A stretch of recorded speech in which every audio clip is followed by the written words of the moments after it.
Sonic Free Riders! The Sonic Riders series has always kind of put a rift in the Sonic franchise, I've noticed. Some people like it and others people hate it. I'm kind of in the middle, where I hate the first one, but the second two aren't that bad, or at least not as bad as everyone else seems to make them out to be. The second one had a lot of issues, don't get me wrong, but it was by no means as awful as the first. Now with the release of Sonic Free Riders, yet again we're met with a bit of a difference of opinion. A lot of people really seem to hate this game, and you know what, I've heard the complaints, and I don't fully understand most of them. Most of the issues I've heard about the game have to do with the fact that apparently it doesn't control very well, and I beg to differ. Sonic Free Riders was released as a Kinect-only game because its control system takes advantage of what the Kinect is capable of. That is, you lean left in real life to turn left, and you lean right to turn right, as if you're actually on the board. You stop kick the ground in order to move forward quickly, and you can perform various hand motions to perform attacks. Now, it sounds like a good idea, and it is, but a lot of people argue that it was badly implemented, and I don't agree at all. I think it works just fine. But before we go into that, I want to talk about everything else in the game.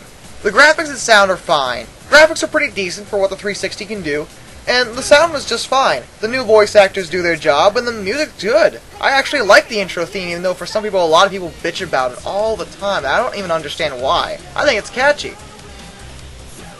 The main game story is a little bit, well, it's a racing game. I don't even know why anyone would bitch about the story. The story's basically just an excuse to get everyone racing, and it's actually about a tournament, and it doesn't take itself seriously. There's actually some comedy here, as opposed to the melodramatic stories we've been giving in the last two. I appreciate that.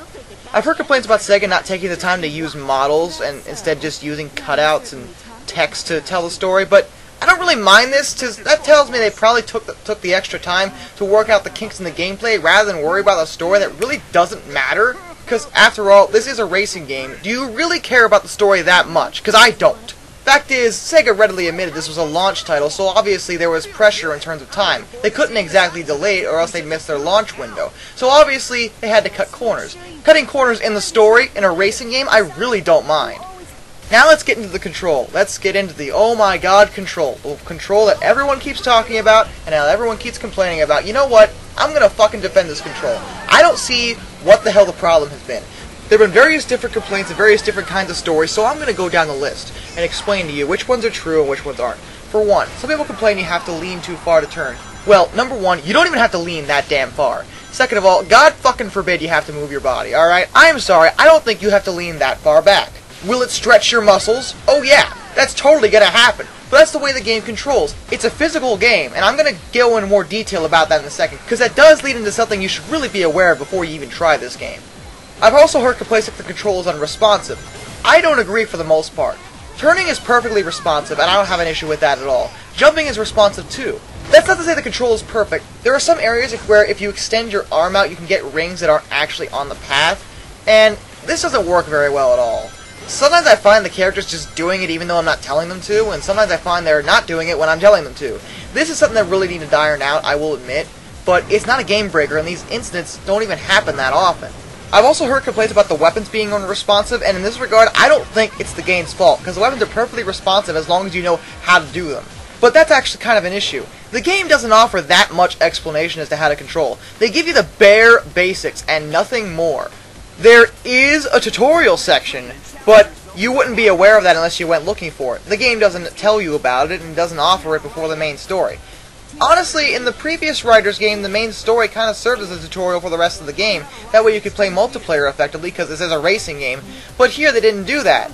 I don't understand why this is. It's not like I'm just playing this game for the story. If I have a racing game, chances are I want to race against my friends. Why wouldn't you take the time in the story to get the tutorial there? It flows better and doesn't take time that would otherwise be wasted in a regular tutorial outside of the main story. I don't understand why.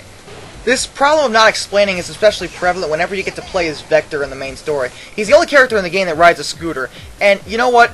I wish they would have fucking explained to me how to control the scooter, because jumping on the scooter is really, really strange. It doesn't always register, and I think there's a specific way to do it, but God help you if you're trying to get the game to tell you how to fucking do that, because it doesn't. Turning is easy, and the controls are responsive. It's just a matter of figuring out exactly what the game wants you to do, because the game doesn't bother to explain it to you whenever you run into it in the main story. You have to go to the tutorial to figure it out. Why? Why couldn't you just tell me then and there? What the hell's the problem with that? I don't understand.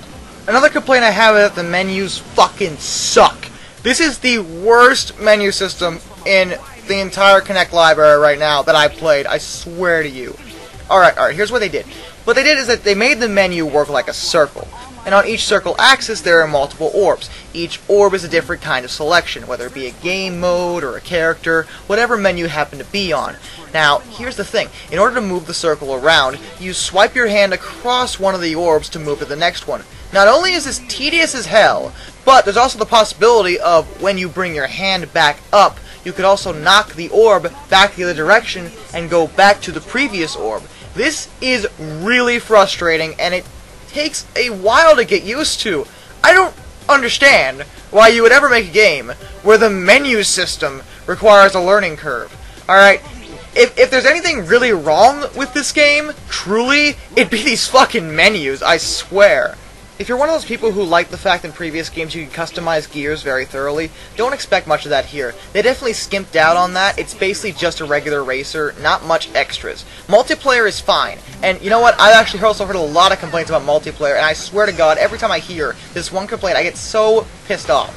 A lot of people complain that because the game controls the way it does, you end up butting heads with your opponent in local multiplayer because you're standing next to each other and you both have to lean a certain direction. You know what? I tested out local multiplayer, and you know what? That didn't happen. Not once. Not once did I run into my opponent. Why? Because we were standing far enough apart. Kinect is more than capable of accommodating two players in this setting. Stand farther away from each other. This isn't hard, okay? Stop complaining about a problem that you're causing because you can't walk 2 steps to the left. God forbid you have to stop the game and move slightly away from your opponent so you stop running into one another. The game also features online multiplayer, and it actually does work really well, but good fucking luck finding a lobby. Nobody plays this game online. I only used it once to play with Nick online, and we had fun. It worked, so if you have a friend who has the game and wants to play it with you, online works just fine. You're just not finding a random lobby because nobody's playing it. The amount of tracks is also decent. I think there's actually less characters in this one compared to the last game, but I don't consider that a big deal, as there are enough to keep you occupied, and you can even use your avatar if you really want to. The only other thing I'm really going to stress about this game is that this isn't going to be a game that you can leisurely play in your off time and expect to relax. No. This is a very physically intensive game. Probably one of the most physically intensive games available for the Kinect. I was surprised. I actually worked up a sweat playing this game. Leaning and stretching your muscles like that can work you out, but the thing that's really going to be the killer here is the jumping. There are jumps everywhere. In order to work up more speed, you have to jump at the end of the ramp in order to stick your landing. You get ranked well every time you do a good jump. This is going to wear you out really quickly, and I'm not going to lie there. It is a hard game to play if you're out of shape. But if you're looking for a game that isn't a workout game, but one that's going to give you some exercise, this will be the one to do it. I wouldn't consider this a flaw either. I like the fact they took advantage of what the Kinect can do. The whole point of the peripheral is to move around and get some exercise and try to bring casual players into the market, so mission accomplished here.